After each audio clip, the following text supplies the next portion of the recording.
Selamat berjumpa kembali dengan kami, channel Info Nusantara.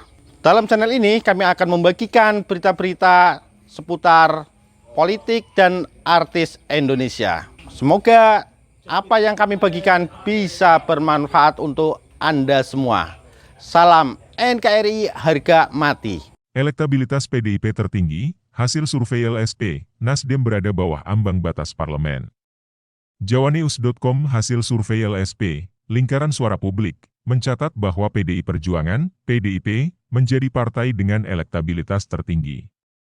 Di sisi lain, elektabilitas Nasdem berada bawah ambang batas parlemen. Direktur Riset dan Kajian LSP Indra Nuryadin menjelaskan PDIP mencatat elektabilitas sebesar 22,1%.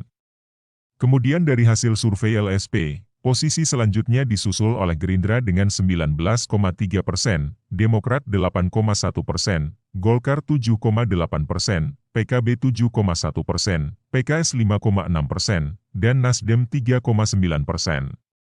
Perindo dengan 3,3% untuk sementara masih dapat melewati elektabilitas PPP dan PAN, kata Indra Nuryadin dalam pemaparan secara daring pada Sabtu, 15 Oktober.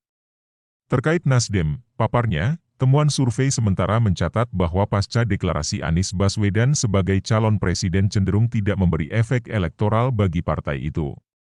Justru ada kecenderungan pemilih Nasdem hengkang dari Nasdem mengikuti gelombang arus mundur para pengurus Nasdem Pusat, dan beberapa provinsi dan kabupaten kota. Pendukung Anies pun menolak pencapresannya oleh Nasdem, jelas Indra. Hasil survei LSP ini dilakukan pada periode 1 hingga 10 Oktober 2022 dengan jumlah dan sebaran sampel 1.230 sampel dan tersebar di 34 provinsi di Indonesia. Kriteria sampel sendiri berusia 17 tahun ke atas atau sudah pernah menikah. Pengumpulan data dilakukan dengan wawancara langsung memakai kuesioner, spot check 10% dari sampel, margin of error 2,8%, dan tingkat kepercayaan 95%. Sementara itu, survei nasional Litbang Kompas mencatat sebanyak 49,5% responden menilai deklarasi Anies sebagai calon presiden, Capres, 2024 yang diusung Nasdem turut menaikkan elektabilitas partai itu jelang pemilu 2024. Survei itu dilakukan terhadap 508 responden dari 34 provinsi di Indonesia pada 4 hingga 6 Oktober 2022.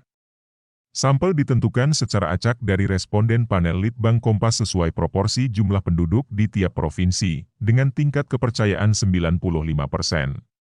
Dari hasil survei, Litbang Kompas menyimpulkan Nasdem bakal memperoleh suara lebih banyak usai partai itu mendeklarasikan Anies sebagai capres pada 3 Oktober lalu. Sebanyak 49,5% yakin suara Nasdem akan naik, tulis hasil survei tersebut yang diakses pada Senin 10 Oktober. Kira-kira apakah Anda setuju dengan hasil survei LSP?